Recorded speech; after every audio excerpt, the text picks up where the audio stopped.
Et bien salut tout le monde les gens, comment allez-vous? Moi ça va très bien, j'espère que pour vous il en est de même. On se retrouve pour la tier list de la saison 3 de Code Lyoko.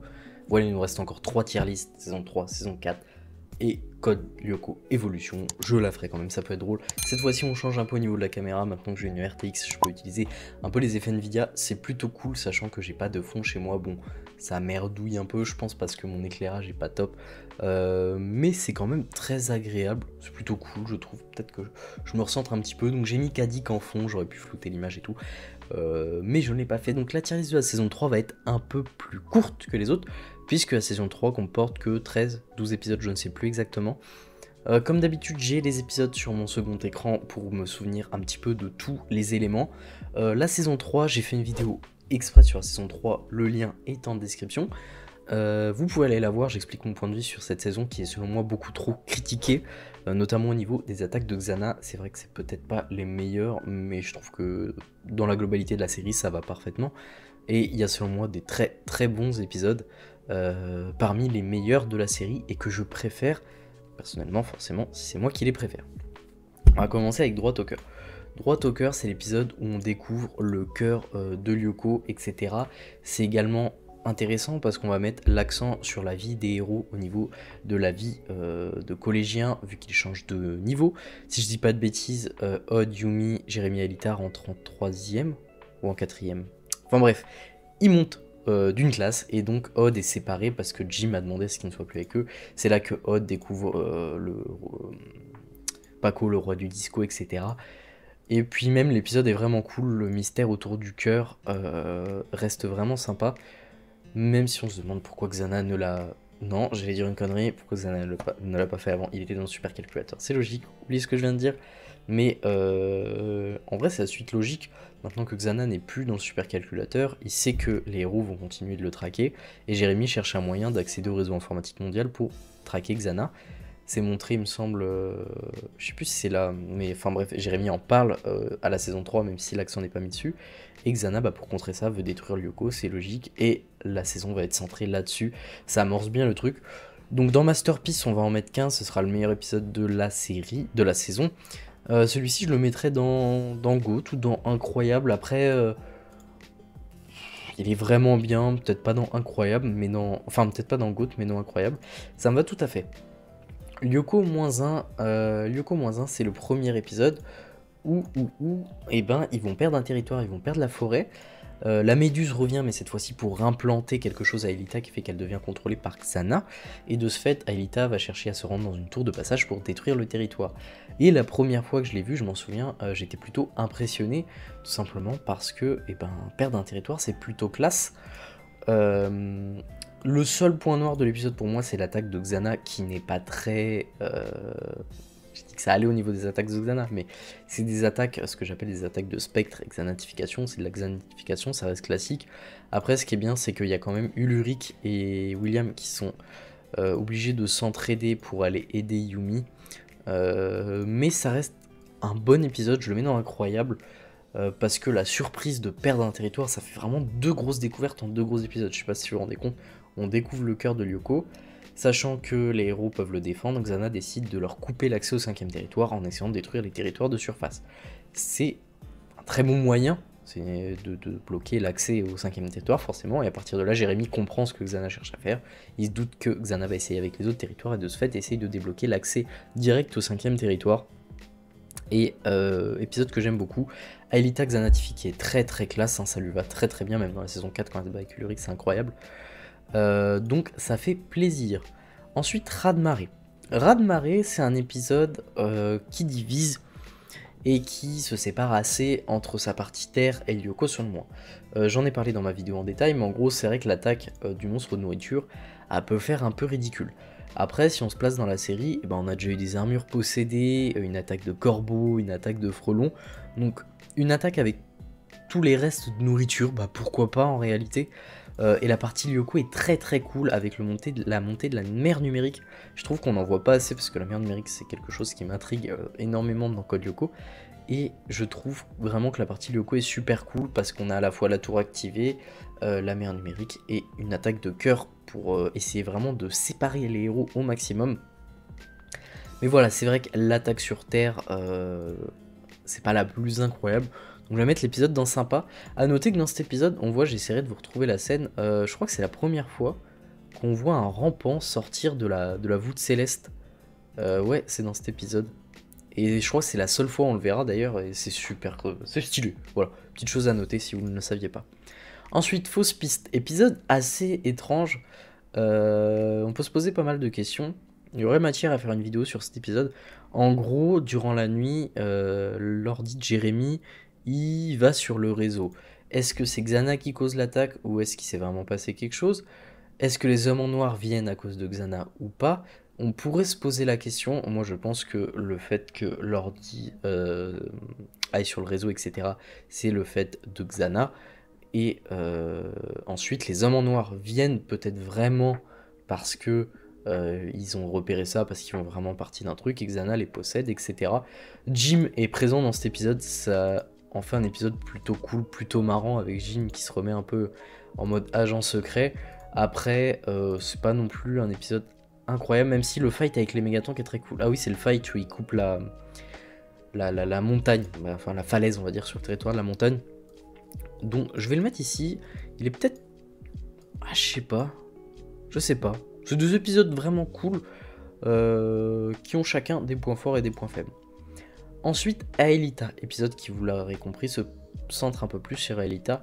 On va en apprendre beaucoup plus sur elle. Elle a un flashback. On a un flashback avec son père lors de sa première virtualisation. Et du coup, elle décide... Ouais, je crois que c'est ça. Elle va sur Lyoko toute seule. Donc elle emmène Odd pour aller sur Lyoko dans le 5e territoire.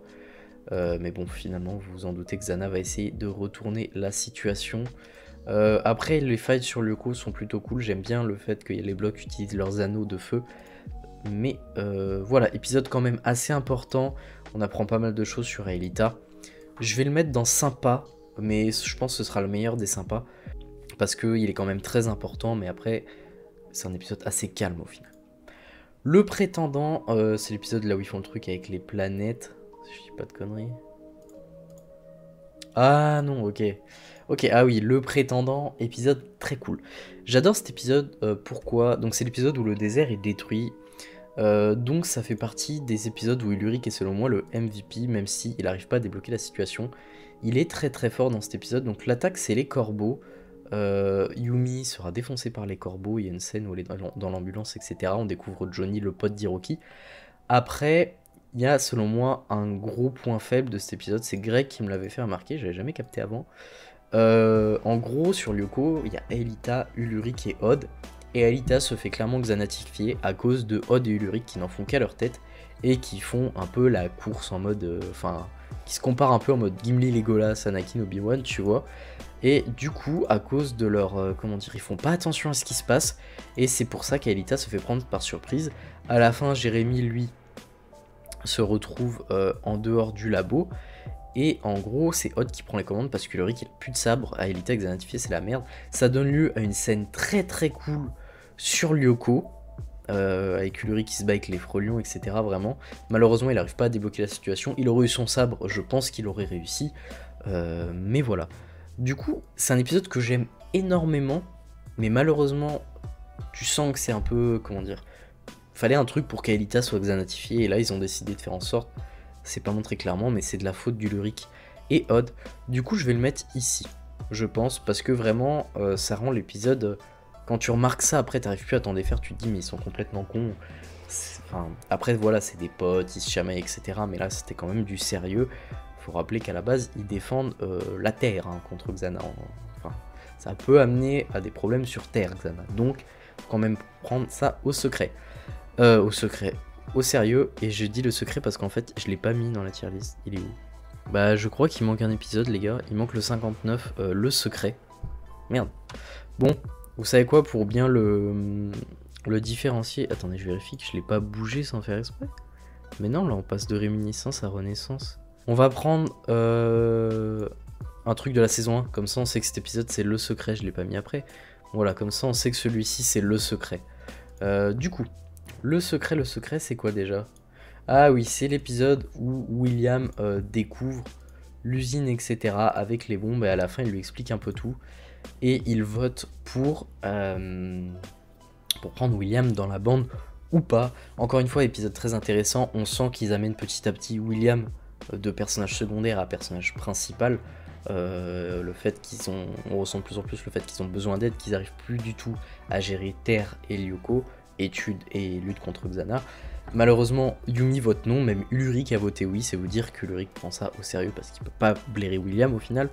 Et il y a un non, donc il décide de pas le prendre parce qu'il fallait que tout le monde soit d'accord.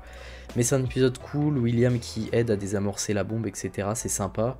Sur Lyoko, c'est la banquise. Ah oui, les blocs utilisent pas mal de leurs compétences, donc moi j'aime bien. C'est franchement un épisode cool, donc je vais le mettre ici. Ensuite, Tarantule au plafond, c'est peut-être le moins bon épisode de la série, même s'il est très drôle.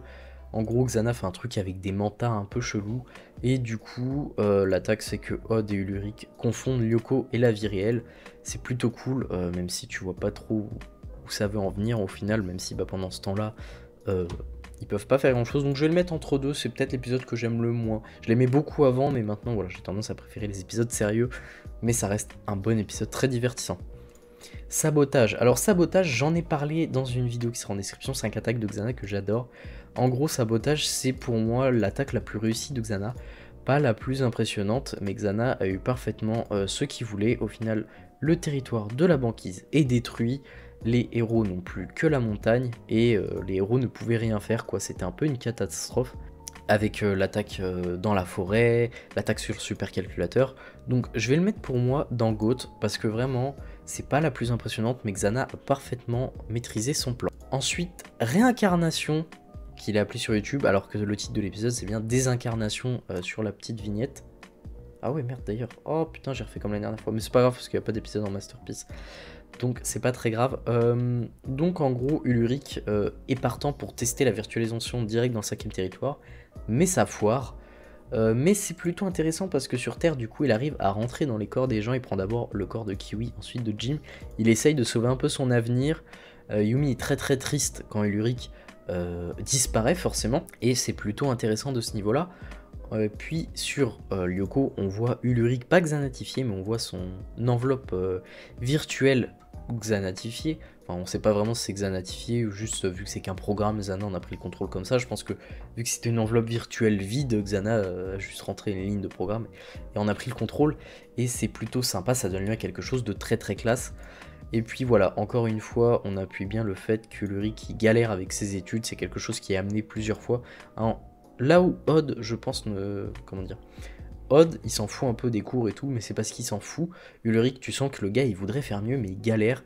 C'est un épisode que j'aime beaucoup. Je sais pas si je le mets dans GOAT ou là. En vrai, ah, ouais, si je vais le mettre là. Ensuite, Triple Saut. Triple Saut, c'est l'épisode... Alors ça, c'est pareil. C'est un peu une galère qui vient d'un caprice de Odd. Il se plaint de plus avoir de pouvoir. Du coup, Jérémy veut lui donner la téléportation, mais ça part en couille. Il se retrouve avec 3 clones d'Odd sur Terre. Et c'est non. En fait, c'est lui l'épisode que j'aime le moins. Puis voilà, après Xana fait une attaque qui transforme les gens en pierre.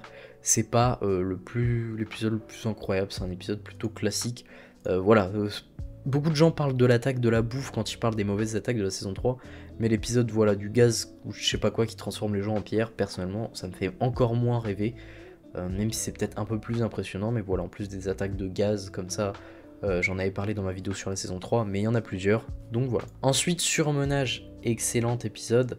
En gros, les héros, ils en peuvent plus, ils galèrent trop, il se passe trop de trucs, et Xana crée un clone polymorphe de Jérémy, et quand Jérémy est xanatifié, ou quand Xana fait un clone de Jérémy, c'est toujours très très stylé. Et puis bref, le territoire de la montagne finit par être perdu, et à la fin, ils se disent qu'ils ont vraiment besoin de William. C'est un très bon épisode, et c'est la conclusion du fait que les héros n'arrivent plus à suivre.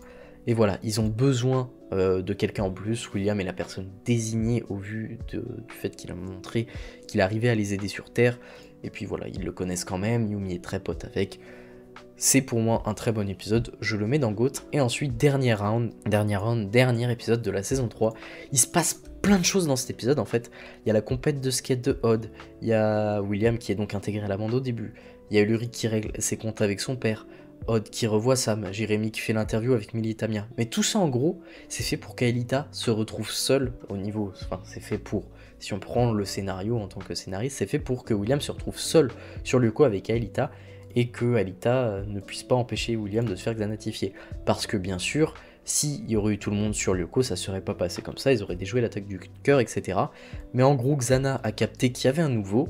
D'ailleurs, on peut se demander si Xana a, comment dire... parce que à ce moment-là, Aelita, elle a plus rien de spécial. Faut prendre en compte qu'elle a plus rien de spécial parce que Xana est déjà sortie du supercalculateur, les tours, les territoires de surface sont déjà détruites, donc maintenant Aelita, pour Xana, c'est une Lyoko guerrière comme les autres. Du moins, on sait pas trop parce qu'il y a le coup de Franz Hopper, mais on peut imaginer que à ce moment-là, Xana n'y avait peut-être pas pensé, mais pourquoi avoir pris le contrôle de William et pas Aelita, qui en soi avait plus d'expérience sur Lyoko? Peut-être que Xana s'est dit, bah c'est un nouveau, je vais le piéger, je vais l'exploiter à fond, ou peut-être que Xana a senti le potentiel directement avec William, parce que c'est vrai qu'il déglinguait un peu les rampants. Il avait l'air plutôt doué au final, on rappelle que les héros qui étaient eux expérimentés, la première fois qu'ils vont les rampants, ça se passe pas bien du tout. Donc je pense que William avait du potentiel, et en plus c'était un nouveau. Xana a sauté sur l'occasion, c'est la seule fois où on verra William avec sa tenue de gentil. C'est très très cool, et puis à la fin, la scène où le cœur explose, Xana réussit enfin à détruire Lyoko. C'est quand même un épisode où il se passe plein de choses, c'est peut-être un peu forcé, voilà, l'interview de Jérémy, etc. Surtout quand on sait qu'ils peuvent faire des retours dans le passé, même s'il vaut mieux éviter. Bah, je veux dire, Jérémy, ils peuvent tous se barrer en courant, ils déjouent l'attaque du cœur, il faut un retour dans le passé. Voilà, le fait que, par exemple, Odd sacrifie, comment dire, qu'il soit retenu pour le skate. Voilà, il n'y a que Ulrich, on dirait, qui prend un peu ça au sérieux, en mode vas-y, il se barre, même s'il était avec son père, etc. Donc vraiment, pour moi, c'est cet épisode qui va en masterpiece. Je sais qu'il y en a pas mal qui lui trouvent pas mal de défauts, mais moi, je trouve qu'il est quand même très bon, et encore une fois, ça montre que les héros ont du mal à gérer, même à l'instant T, quand c'est urgent. Ça reste un peu des jeunes, et en mode, bah, si Odd, il y a une compète de skate une fois dans l'année, bah, il a peut-être un peu de mal à la quitter pour aller sur Lyoko, quoi. Donc voilà les amis, c'était ma tier list de la saison 3, j'espère que ça vous aura plu. N'hésitez pas à me dire si la qualité comme ça c'est cool, on se retrouve très bientôt pour les prochaines vidéos. Allez, salut tout le monde!